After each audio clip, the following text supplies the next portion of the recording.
రాష్ట్రంలో మంచి ప్రభుత్వానికి నిదర్శనం ఈ కార్యక్రమం.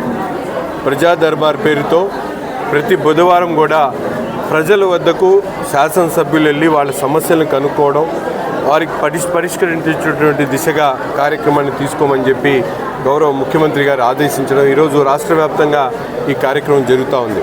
పెద్ద ఎత్తున ముఖ్యంగా ఈరోజు పెన్షన్స్ కోసం ప్రజలు వస్తున్నటువంటి పరిస్థితులు ఉన్నాయి.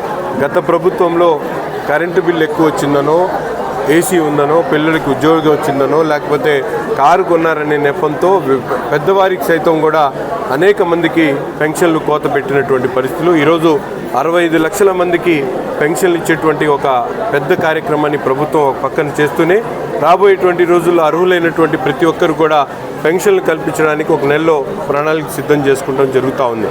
ముఖ్యంగా గతంలో ఎప్పుడు లేనటువంటి విధంగా పారిశుద్ధ్యం కానీ, రోడ్ల మరమ్మతులు కానీ, అభివృద్ధి చేసేటువంటి కార్యక్రమాలకు ప్రజలు ఈరోజు ముందుకొచ్చి అర్జీలు ఇస్తున్నటువంటి పరిస్థితి. వాటినన్నింటినీ కూడా శాఖాపరమైనటువంటి అధికారులందరికీ కూడా ఆదేశాలు ఇవ్వడం, అంతేకాకుండా పోలీస్ డిపార్ట్మెంట్ సంబంధించినటువంటి ఇష్యూస్ని కూడా, లా అండ్ ఆర్డర్కి సంబంధించినటువంటి ఇష్యూస్, అనేక సమస్యల మీద ఈరోజు ప్రజలు వచ్చి కలుస్తూ ఉన్నారు.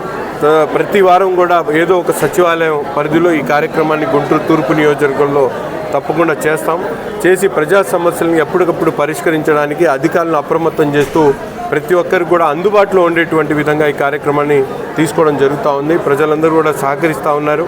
వారి విన్న వాళ్ళన్నీ కూడా తీసుకొని వాటిని త్వరలోనే పరిష్కరిస్తాం.